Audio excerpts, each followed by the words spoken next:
I ask everyone this at the beginning of every interview, and if you could introduce yourself, say what your name is and probably what you're most famous for. My name is Jim Mallon. I was the producer, director, writer, and the voice of Lovable Gypsy on Mystery Science Theater 3000. The original series. Correct. Okay. What are your earliest memories of television and film?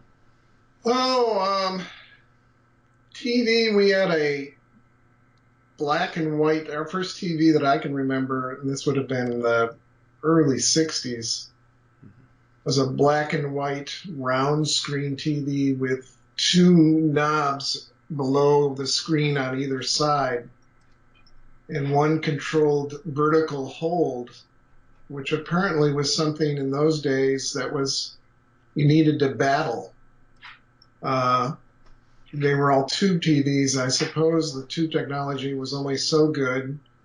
Every now and then the screen would start rolling up and you would see the bar between frames. And you'd have to battle that down with the vertical hold dial. And that occurred more often than you'd think.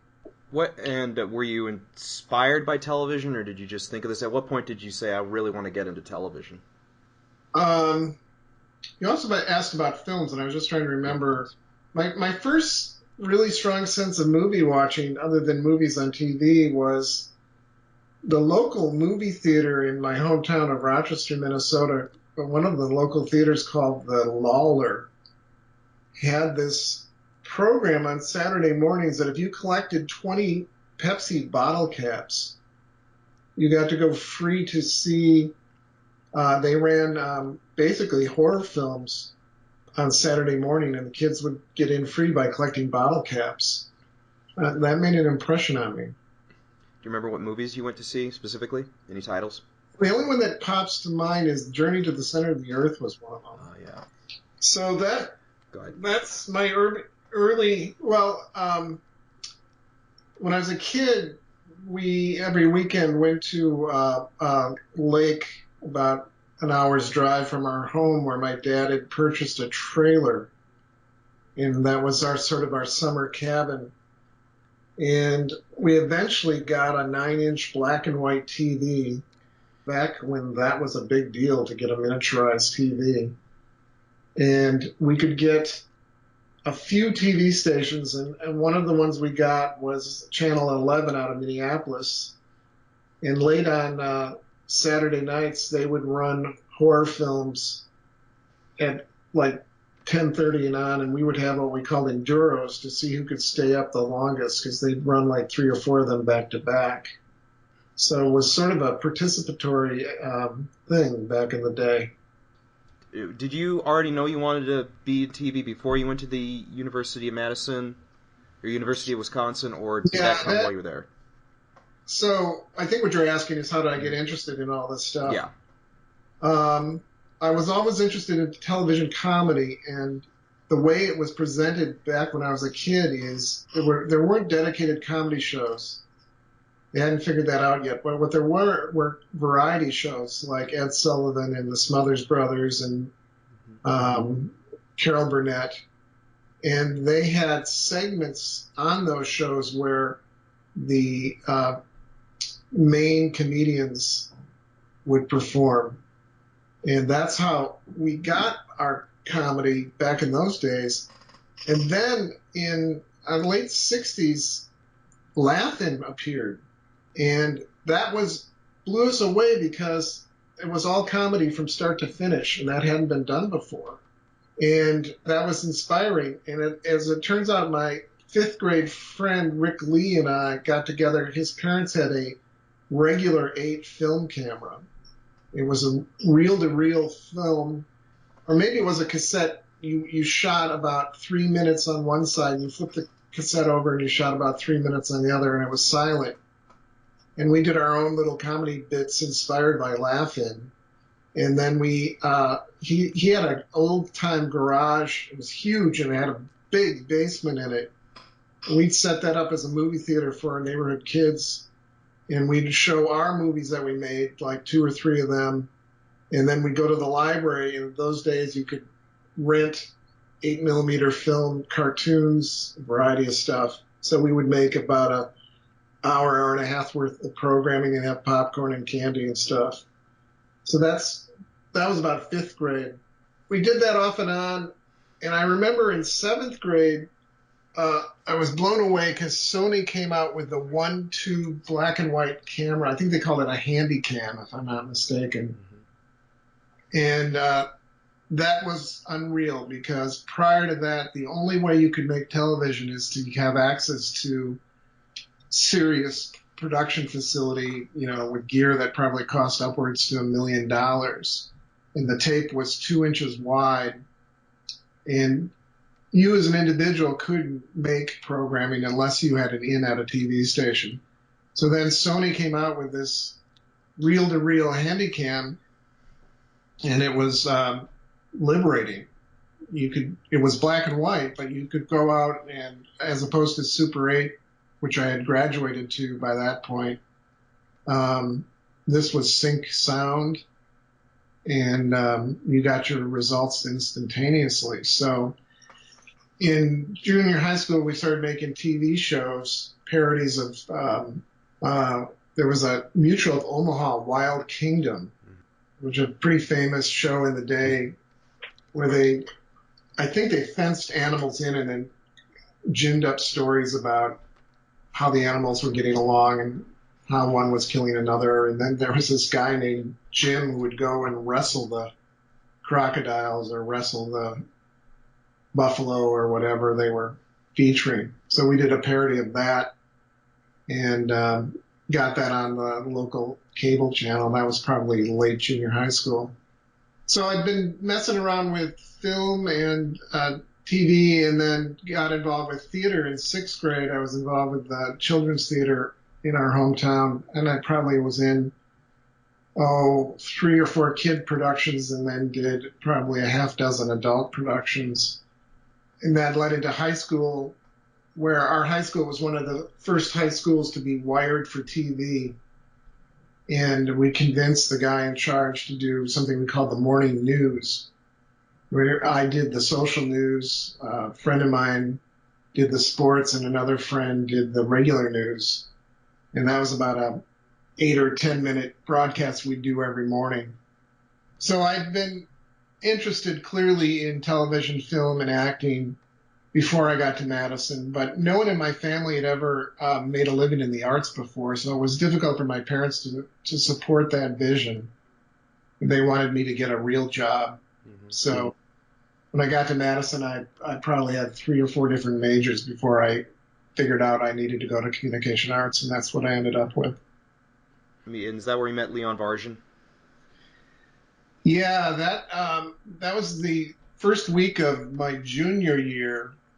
In registration in Madison in those days, it was all manual. There was no computer registration. You had to go from table to table or building to building to get your class registration. And then at the end, there was a series of tables with different political groups soliciting people to get involved in various political causes.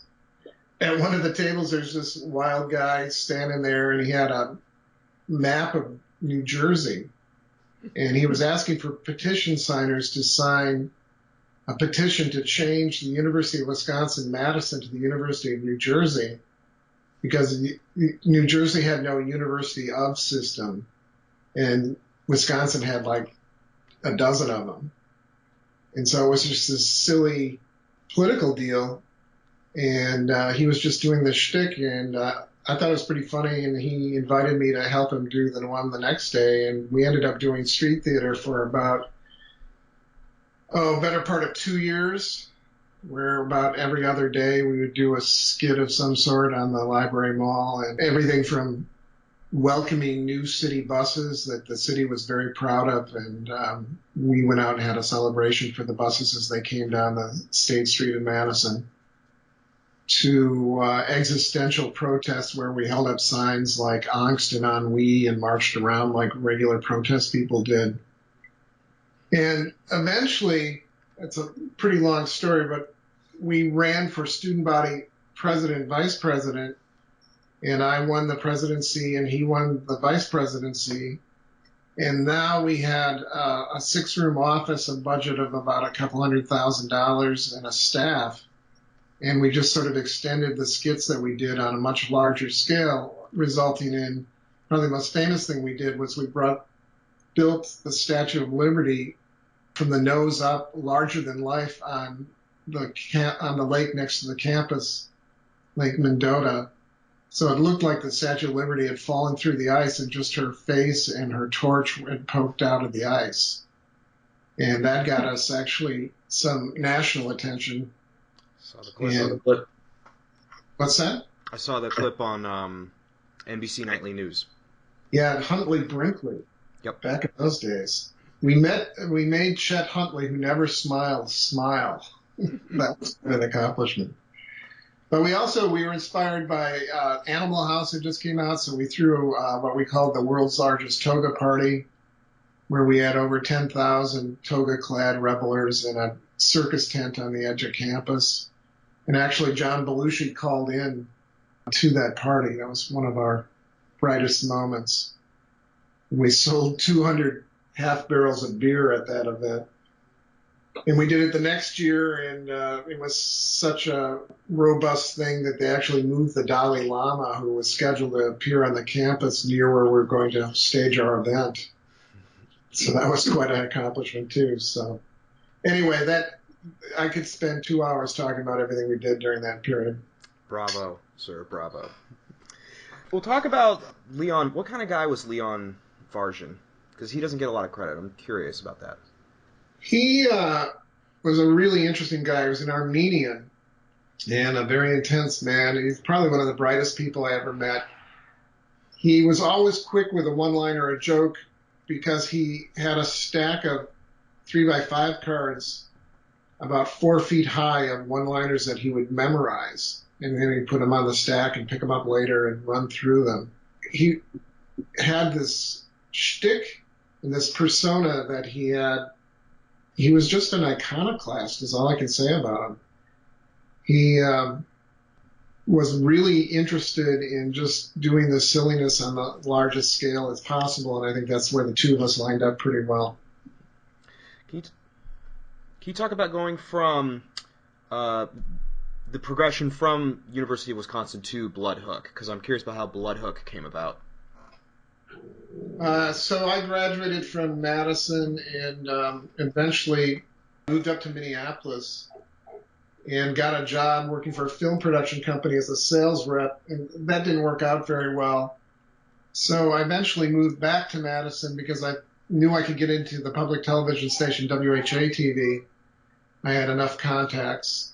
And that, in fact, came about. And WHA-TV was pretty interesting because it had converted to video late. In fact, they were still shooting film when I started working for the field production office of the film video department. They had all this state-of-the-art film gear down there because they were so late in converting over to video. So they had Steenbeck tables and RE cameras and a ton of lighting and support gear. So it just occurred to me, wow, if we want to make a movie, here's a bunch of gear. All we need is a script and some money to pay for the production, and we can be off and running. So I teased my old friend from high school, David Herbert, with the idea. He was working for IBM at the time, and then about a year later, he called me up and he said he was really frustrated with working for IBM. He said, let's make that movie. And we had shot a Super 8 version of a film, or a Super 8 movie up at his parents' cabin in northern Wisconsin. And so we thought we could build the movie around sort of some of the themes that we'd been working on in those days. So we met up at his cabin and came up with the first draft of Bloodhook. And what's the plot of Bloodhook for someone who's never seen it?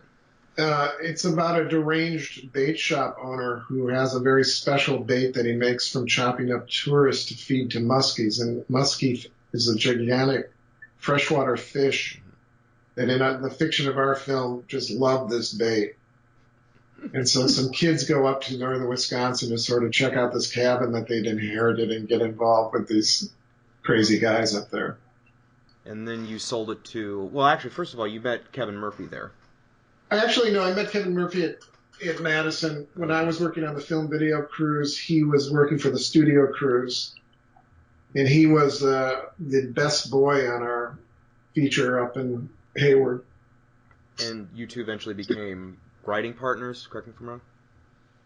Yeah, eventually we sold Bloodhook to Troma, but it never made any appreciable money. Did you ever meet Lloyd Kaufman, by the by?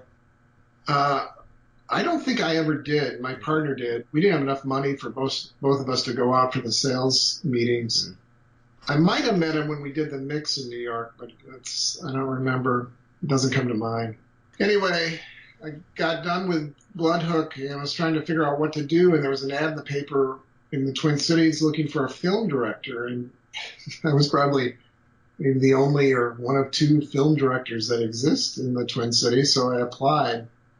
It turned out that what they really needed was a film inspector, someone to take the 16 millimeter prints that came in, put it through a film changer, convert it to video, and clean the film beforehand. But my future boss saw my resume and everything I had done on it, and he said, well, we've got a production manager position here.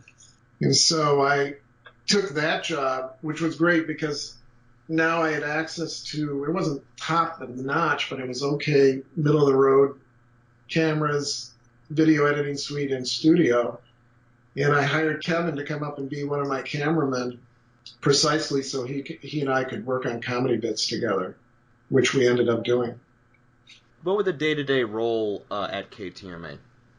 I was a production manager, which is basically anytime they need to shoot video, which largely was for the sales department. And this station was the last rated in the market. But one way they could sell time is they'd throw in free commercial time. So we made commercials for the most low-rent businesses you can imagine, liquor stores and car dealerships, used car dealerships, and carpet stores. And so our crews would go out, well, we'd sit down with the client and hack out a 30-second spot, and then we'd go shoot and edit these spots for them. We did that during the week, and then on the nights and weekends, we did the work we did was actually pretty close to what The Daily Show does today. We did parodies of local news. And one of the reasons we did is at that public television station, I worked on a magazine news show called Wisconsin Magazine and learned how those shows are made. So I knew all the film production techniques, television production techniques for shooting that kind of stuff. So it was real easy to do a parody of it. We called it 60 minutes or 15 minutes of parody of 60 minutes. Mm-hmm. And then we did all sorts of silly stories, but we covered them seriously. I think the one that I thought was most fun, you can actually see it on YouTube. Somebody loaded it up there. In this area, Twin Cities of Minneapolis and St. Paul, there's a lot of freeways with these gigantic sound barrier walls. And so we conjured up a story in which there was a wall built between the Twin Cities of Minneapolis and St. Paul. And we shot all these walls in a way that made it look like a Berlin Wall. And then we had stories about people who risked their lives crossing the wall for work every day, and the coyotes that would bring them across.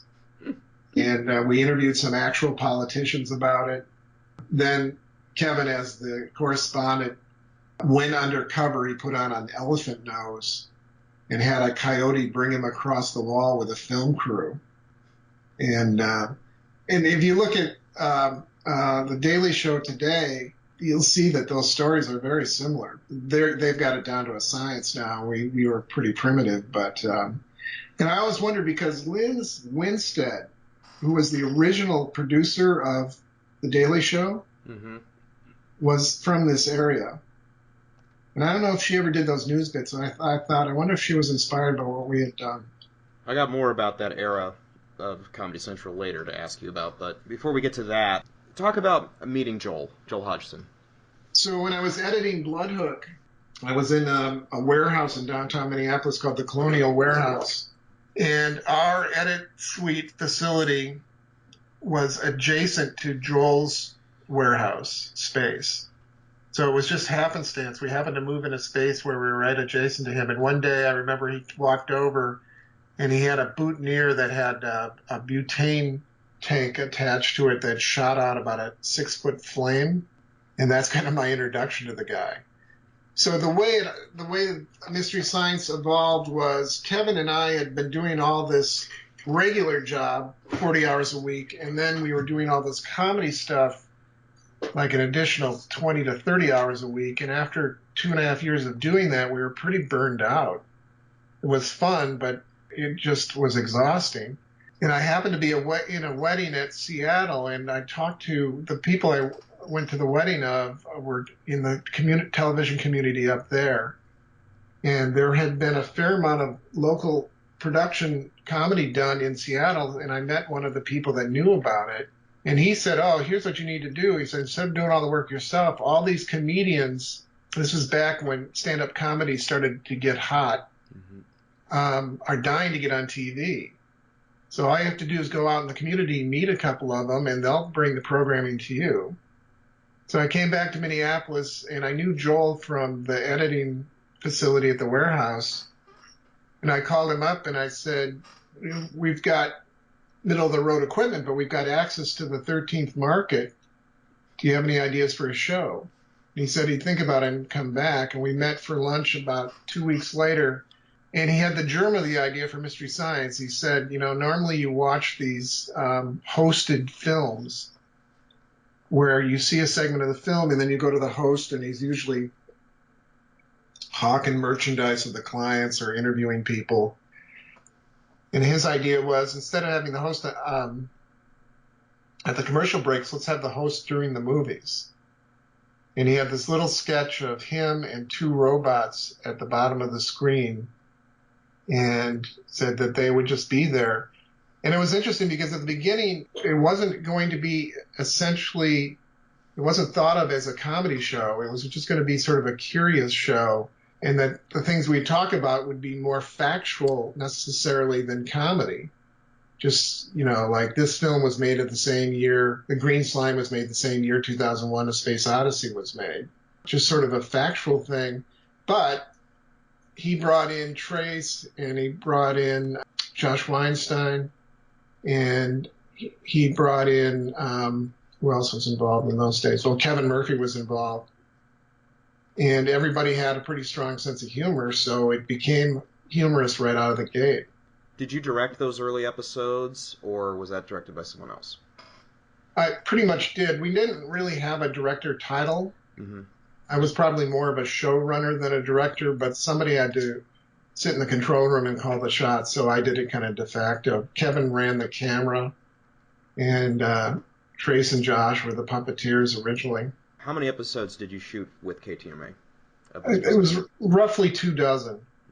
And then at the end of that, we were really burned out again, because that was a lot of work. Even though we pretty much shot it real time, they would come in the morning, and we'd write the host segments from, say, 9 in the morning till noon, go grab lunch, and then come back in the afternoon and shoot for 2 hours. And then as soon as the production was done, turn the cameras around and do the wrestling show. And it had all these elements that were just so great. Next door to the studio was a steel fabricating shop, and so occasionally you can hear the sound of a steel cutting saw, and you can't mask that in the same building.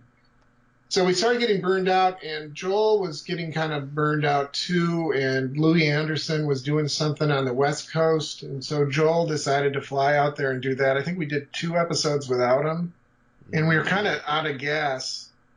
And just at that time, HBO announced that they were going to do a 24-hour comedy channel called Comedy TV. It was inspired by MTV. They thought, instead of spinning videos of music videos, we'll spin comedy videos. So Joel knew these guys in L.A. named the Higgins Boys and Gruber, and one was Steve Higgins, who's now the producer of Saturday Night Live. He and his brother and a friend had this show concept that they wanted to sell to Comedy Channel. And so in our little studio in Minneapolis. We built a set and shot it. And then we were editing the tape, and we thought there was no look to the channel at that point. It wasn't on the air. So we edited together as much as we could with the limited gear that we had, a Comedy Channel look that was a lot like MTV. And it turns out that that tape was celebrated in the halls of Comedy Central because they had no vision, and we walked in with one. And those guys ended up getting hired on. They were one of the original DJs for the channel. Something Joel talks about a lot is that you were critical in keeping the copyright from KTMA. How did you think to do that? Well, it's a pretty funny moment, actually. KTMA, and this is a long story, but I'll give you the short version. Reagan had deregulated the television industry in the early 80s. And all of a sudden, these TV properties, which were kind of hemmed in by restrictions, became possible to buy. And so entrepreneurs would buy them and flip them. And there was this guy named Bob Zillerman who eventually owned a Ticketmaster. I think he's a multi-billionaire today. At the time, he was looking for undervalued TV licenses. He'd come in and pump up the ratings and then flip them just like you'd flip a house. So that's what KTMA was at the beginning. That's why we had Love American Style on it, because we had no budget. Because it was never intended to be successful. It was only intended to be around long enough to be flipped. Mm-hmm. So that's part of the planets that had to line up for Mystery Science Theater, because nobody really cared that we were making this show. They weren't really ratings driven. They were more trying to flip the thing. So we made this show, and it turned out most of the positive critical acclaim that station ever got was from that show. Local people loved it. And we got a nice full-page feature in the local variety section of the Minneapolis Star-Tribune.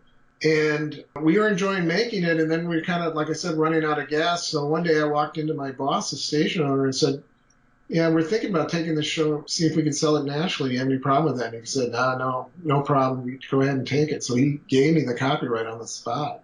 Wow. That wouldn't happen so much today, but again, it was sort of a wonderful time where that sort of thing kind of squeezed its way through the cracks. Can you talk about the negotiations with Comedy Channel? It was brutal. Fortunately, Joel had a manager who knew an agent named Rick Leeds. And Rick was a bulldog. He went to bat for our little show, and Comedy Channel was owned by HBO, and they were tough. I'm sure they're as tough today as they were back then. And he got into screaming matches with them, and he said, "If you're going to pay these guys dirt," which is what they wanted to pay us, which was $25,000 for 13 episodes, which is like $2,000 an episode, "you can pay them dirt, but they get to keep the copyright." And that, again, would not ever happen today. But back then, they were like, great. Rick Leeds ran a really tough deal with them, and they did give us the copyright. And that made all the difference in the world, including to this day. Networks today will never put a show on the air, develop it, promote it, and not own it. It just doesn't happen anymore. But we fell through that crack, and that's how it got going. Stu Smiley was the guy in charge, and he was a SOB. And then later on in his career, he took credit for the thing. It was pretty hilarious. But he was really tough, and he said, "Well, if you're going to make this show, then you got to come out here to make it." And we went out and looked at their studio, and it was a tiny little box with about an 8-foot ceiling in and amongst their business offices. And we just couldn't figure it out. And we also thought, we all have relationships here in the Twin Cities, personal relationship and friend relationship. Nobody wanted to move to New York. And so we said, no, we're not going to do it. And then they said, well, then you can come out on Monday and go back on Friday. We said no to that. And then finally they said we could do it out here. And that was great because they didn't want to come out here. This is flyover territory to them, so we were left alone. Now, was that a tough call, leaving KTMA in order to develop the show, or was that a pretty succinct, solid business decision on your end? In retrospect, it looks like a succinct business decision, but at the time it's frightfully scary. Getting a paying job in television in those days was difficult, and giving one up with no guarantee. And again, they were paying us nothing for the first season. We were banking on that it would have legs, but nobody knew. We didn't even know. And also the channel at that time had probably maybe only 20,000 viewers when they started, potential viewers. And so it was a huge crapshoot. In fact, we did the first season, and then there was this really awkward 3 or 4 month period where we were trying to keep everybody together while the network was making up their mind if they were going to buy a second season or not. We didn't really know. So we were living on fumes, and there wasn't a lot of assurances that the network would come back for more. And again, that's part of the grit of the early days. How would you describe Mystery Science Theater 3000 to someone who's never seen it? Basically, it's a show that takes really dumb, mostly sci-fi and rubber-suited monster movies, and it plays them real time, and then our performers are silhouetted at the bottom of the screen, and their microphones are open, and they can comment on the film real time. We also have little skits in between the movie segments where the little fiction of the characters is nurtured. In season 1, you started to play the role of Gypsy. Do you remember what went into that decision? Yeah. Did Josh play Gypsy the first season, or did I? On KTMA, but you played it on season 1. Josh was really young at the time. My memory is that this was probably more of a commitment than he was able to make at the time. Mm-hmm.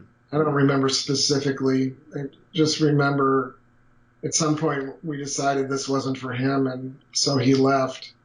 That opened up, he had played a couple robots, that opened up Gypsy, and it was really a default sort of, well, who's available to play it? And oddly, I had had some experience with puppets back in grade school, so I wasn't unfamiliar with them. And so I picked up Gypsy and channeled my mom, and that was that. I know you're not going to do the voice now, but that was the inspiration for the voice? Yeah, it evolved. It was a falsetto voice at the beginning, and then slowly over time I figured out, this character in many ways is like my mom, and so I channeled her. Could you describe the typical production day for Mystery Science Theater 3000 from your point of view? Yeah, we had, when we were, not the first couple of seasons because we had next to no money, so I didn't go this way, but eventually we got to the point where we cranked out a fresh show every 2 weeks. And it was very disciplined and very well ordered. We had a system to review the screeners of the movies and pick out the actual movies that we were going to do.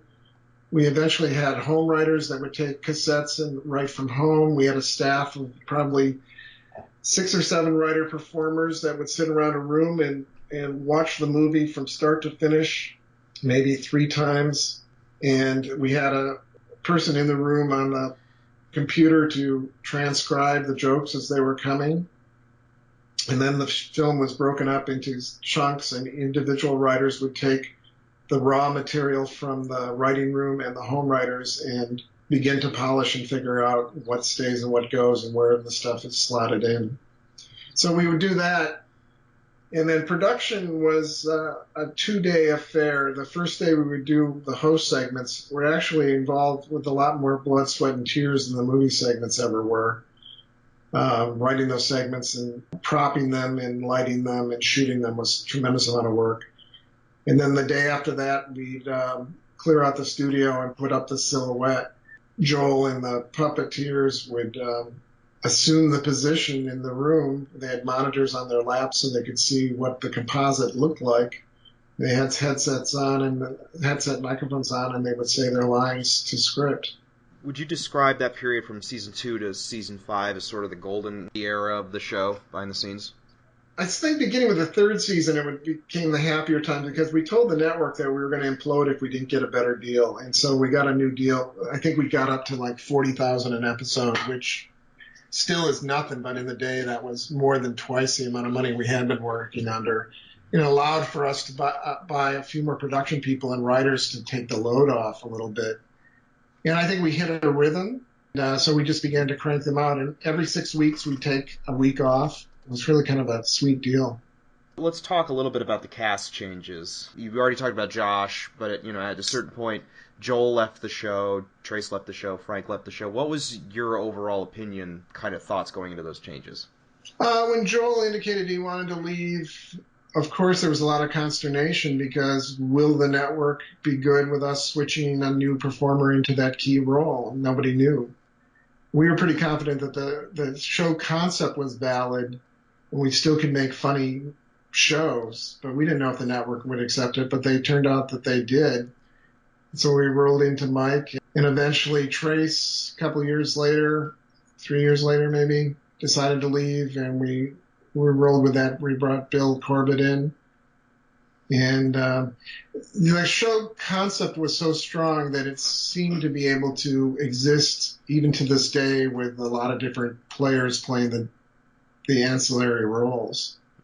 In '94, Doug Herzog was announced as the new president of Comedy Central, and he took the network in a more political direction. What do you remember about that period of the show? We were always kind of the weird cousin of that network. Inside, there was a lawyer named Steve Marks, the Comedy Central lawyer, who really loved the show and was our champion. Mm-hmm. So we had sort of a built-in super fan there. He probably helped us get through a lot of stuff. The networks, it was really an interesting experience, never having worked on network television before, to sort of get a little glimpse on the pressures that they have. They're under these demands to increase ratings so that they can increase revenues, and they're willing to try all sorts of stuff to do that, rearranging schedules, having characters from one show up on other shows, and so on. But because we're out of Minnesota, we were largely immune to that, and also we own the copyright. Mm-hmm. So technically they couldn't tell us how to make the show because it wasn't theirs. Do you think that was really the downfall on Comedy Central? I mean, the network itself? I mean of Mystery Science Theater being on Comedy Central. Yeah, I think they sort of figured out who they wanted to be, and it didn't include that show. Mm-hmm. You know, eventually Jon Stewart became the face of the network, and also South Park was huge, right? Yeah. There's a story that part of the negotiations in that time period between you guys and Herzog was that he wanted you to riff political commercials. Does that ring any kind of bell? Well, we were going to do, they did something live on, what was it, Inaugural Day or State of the Union, I guess. They wanted to do Mystery Science over the State of the Union or something like that. And I think we were approached on that one. I think I would have been game for it, but for reasons I can't think of right now, it didn't work out. Mm-hmm. So they ended up doing it with other people in their stable of performers. So yeah, Comedy Central sort of started to figure out who they were, and they didn't have much room for our little Cowtown puppet show, so they let us go. But it was an easy jump to sci-fi, almost seamless. In some ways, it was better for us. Did they put any kind of caveat on you at Sci-Fi that you didn't have to worry about at Comedy Central? They at that point, the band had been built. We knew how to write the songs. It wasn't like they needed to reinvent anything. They wanted the films to be more sci-fi oriented, and we were in game for that if they could find them. So that worked out pretty well. And they were a super nice group of people. I have really fond memories of them. In '96, Rhino Home Video announced they would be selling Mystery Science Theater 3000 on home video. Why were they decided as the original distributor? Boy, now, the sequence of events here, I thought it was Time Warner. Was Rhino owned by Time Warner at that time? At one point they were. I'm pretty sure they were. Probably. Yeah, I don't remember how the rights got to them. It was a nice match. Mm-hmm.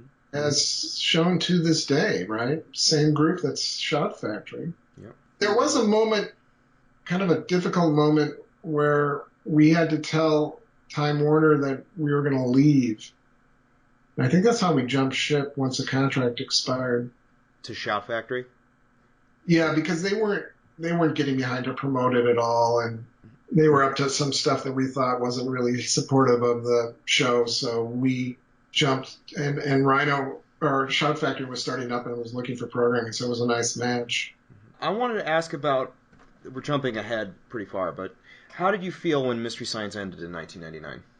And why did it end in 1999? Well, it was interesting. It probably could have gone on. We had inquiries from AMC at the time. This is before they had their huge hits. But everybody involved was kind of burned out. And it's also this sort of thing where you don't really know. Everybody says it's lightning in the bottle to get a career in broadcast television. What was playing in the back of everybody's mind was, well, what else can we do? Am I condemned for my life to do this one show? Maybe there's something else out there. And so in various forms, people tried to go out and do things. I mean, Trace and Joel were on a few episodes of Freaks and Geeks. And so people were kind of exhausted, and it kind of had run its course. And I had done that for 10 years of production. And I was still involved because I was involved up until we sold it a couple of years ago. Why did you sell it? It seemed like a concept that could go on, as in fact it's shown it has. It's certainly, the fans have jumped generations. There's a new generation that seems to be taken to the show. And I just didn't have the energy to launch another show. And so Shout made a pretty nice deal, and I said, great. Now, do you have any involvement with the new series on Netflix? Not really. We have some participation, not a lot, but a little bit. Okay. I've got a list of a couple of Mystery Science Theater episodes, some of the highlights of the series, and I was just wondering if I could get a comment on each one. To the best of my memory. Okay. Robot versus the Aztec Mummy, the first episode ever aired on Comedy Central, and the infamous Tequila Show. That was pretty exciting because that was our very first one. Mm-hmm. As I recall, it was a pretty crappy movie, so it was a hard one to write. We were just excited to be there and excited to have a film to make fun of and excited that we were making a living doing this. You know, it was really tremendous energy as opposed to Hollywood where everybody's sort of cynical and jaded and, you know, going from one job to the next. This was really everybody putting their best efforts in and kind of going way out of their way to make this happen. So it was a pretty exciting time. I don't remember much about this specific movie. Did you imbibe in the tequila during the supposed tequila drinking during the writing of that? Yeah, there was that moment. I think that was the only time that ever happened. Mm-hmm. It was probably, again, a function of sort of the levels of exhaustion because we were wearing each about 6 hats and working, 12-hour days at least, if not more, to get this thing off the ground. Do you remember Rocketship XM, first episode of season 2? Yeah, I like that one. Mm-hmm. That's a perfect Mystery Science movie. A goofy plot, what we learned pretty quickly is the movies need to have enough silliness about them, otherwise we have to do all the heavy lifting. It's better to have them do the silly stuff and we just react to it. I interviewed the guy who owns the rights to that film, Wade Williams. Yeah. Wade Williams. Oh, yeah, no, I know of him. Not a fan of the Mystery Science version of Rocketship XM. Well, we got him a lot of extra bucks for his collection of films. Yep. And he acknowledges that, but he hates that particular one. Do you remember Pod People, my personal favorite episode? A little bit. Okay. Wasn't there a kid named Timmy in there or something? Tommy. And the evil Alf alien.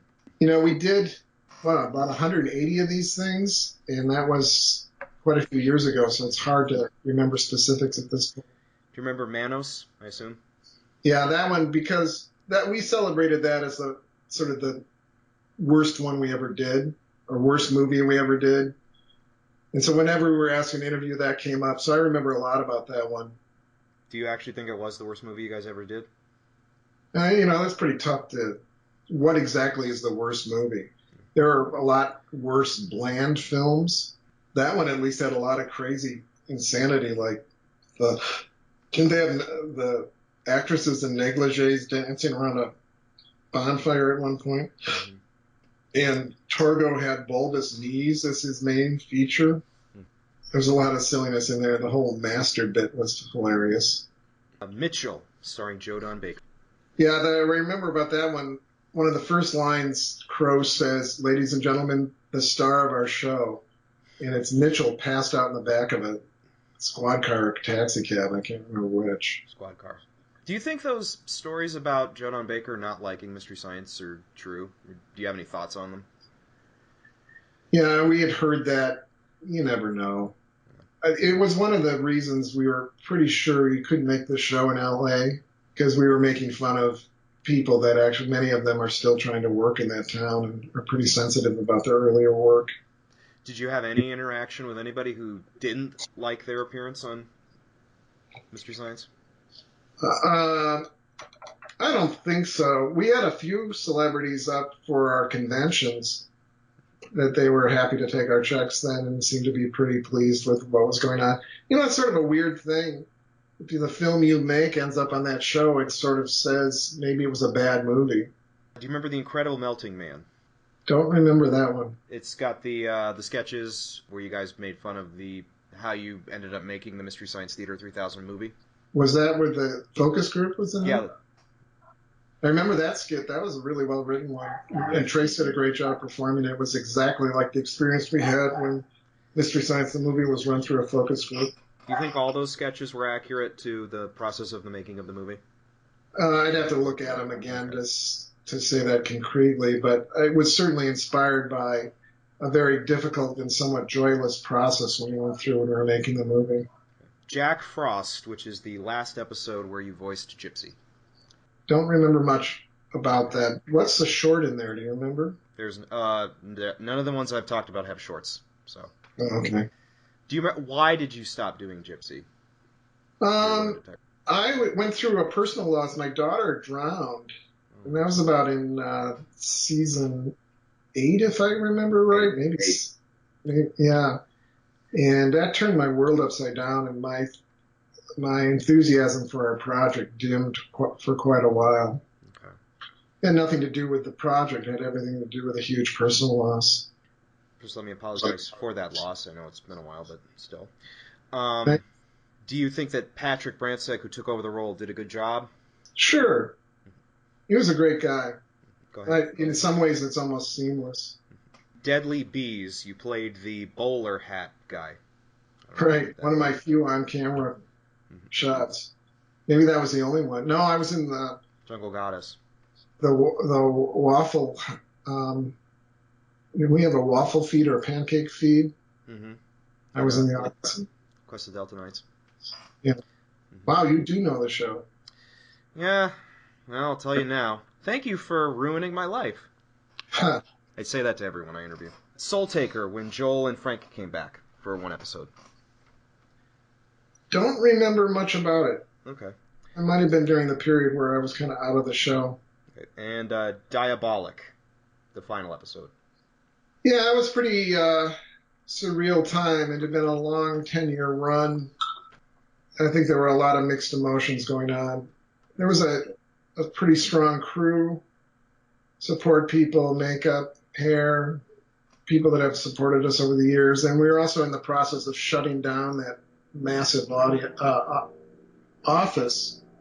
And there was a lot of emotions running. Some people thought there should be severance pay and that they should be taken care of after the show. And we never had any budget for that. So there was a lot of emotions going on then. Mm-hmm. Wrap up. What do you think was your most important contribution to Mystery Science Theater 3000?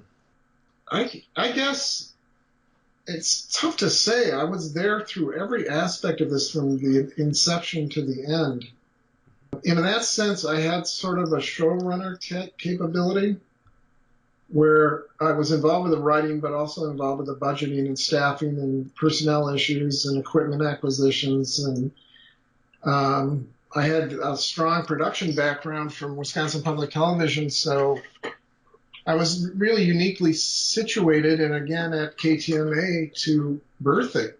So I think of my role as sort of a midwife. I've got a list of names of people who you've worked with on Mystery Science Theater, and I was just wondering if I could get like a sound bite for each name. Sure. We'll start with Kevin Murphy. Gregarious Hand. Joel Hodgson.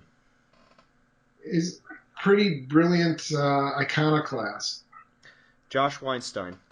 I only knew him as a young kid. He had kind of that brashness of youth in those days. Trace Beaulieu. Trace was sort of a Renaissance man. He was extremely funny as a writer, performer, very talented. He's also an engineer, artist. He covered a lot of bases. He's one of the most interesting people I've ever worked with. Michael J. Nelson. Mike was pretty brilliant and just inherently funny guy. and could do some wicked imitations. His Michael Feinstein was really great. I remember his Urkel. Yeah. Frank Conniff. Frank is just one of those creatures that the film industry seems to have, or television industry seems to have, sort of occupying it. He just lived and breathed show business from the get-go.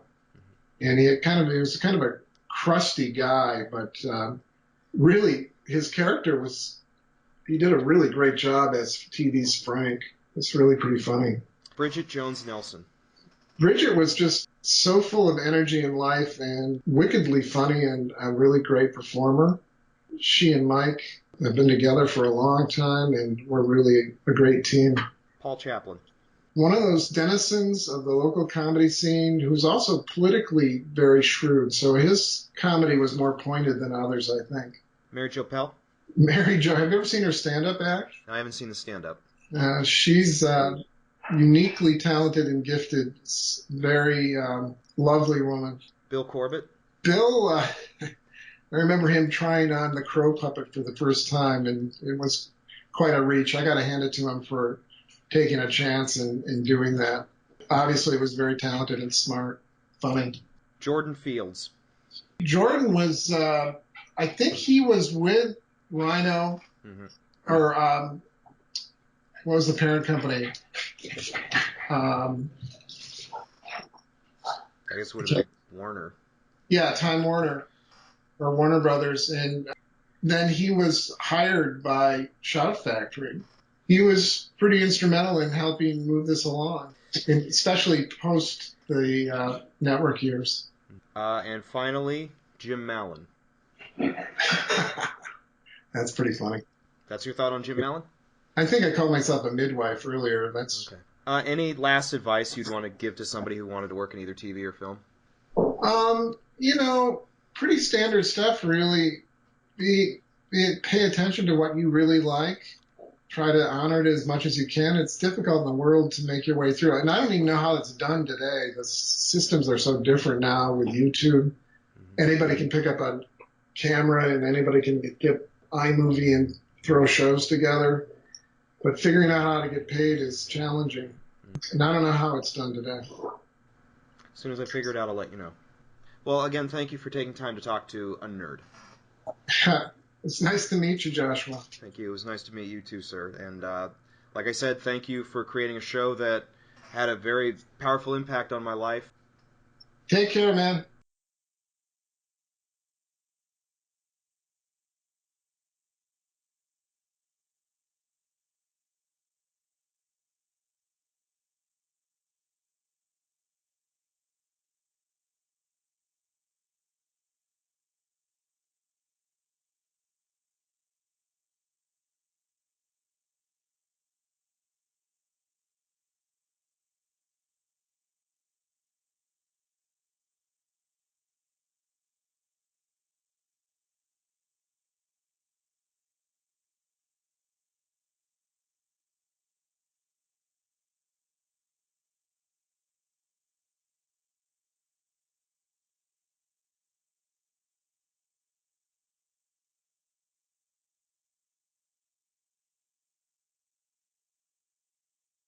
I just want this, even if this isn't on the record. Do you not like Love American Style? Because that was a really weird show. Yep, I've seen it, or clips of it rather. And when we started at Channel 23, it was the station that could only afford bottom of the barrel programming, and that was one of the shows. Did you write the Love American Style sketch in that one episode? Or was that someone else? I don't believe I did. Okay.